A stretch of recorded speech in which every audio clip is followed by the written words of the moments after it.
I have coached teenagers, college kids. I've coached kids who are pre-teens, as well as people who are already well past their retirement age, but still having to work because they weren't able to plan ahead and set their retirement up early. So, and if this person can apply that knowledge that we're teaching them, they won't have to work for 30 or 40 or 50 years until they get to retirement. They may be retired before they're 30.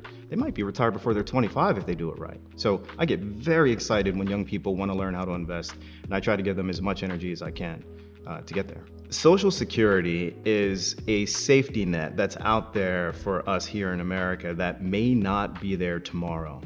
It may not be there when it's your turn to retire. And that's the bottom line. And so many people are counting on that, and they may find themselves in a situation where they've got to go back to work when they thought it was time to retire. So this is why it is extremely important that you learn how to invest and you start as soon as possible, because that safety net that you're relying on, it may not be there to catch you. So you better start building your own net to catch yourself.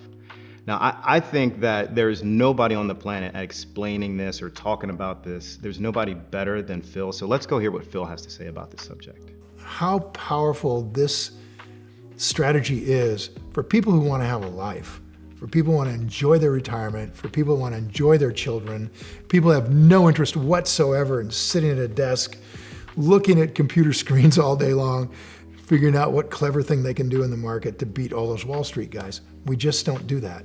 We buy wonderful businesses. We buy them as if we're going to own them forever. And if they have a bump in the road and it doesn't change the story, we just leave them alone.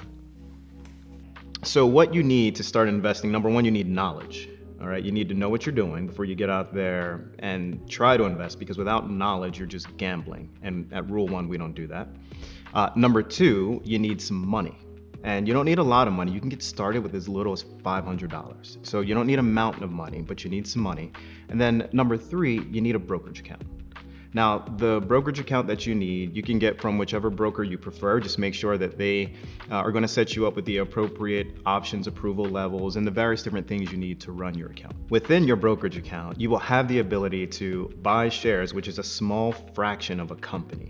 So you've identified a company, you love it, you own it, you want to invest in it. How do I do that? You buy a share.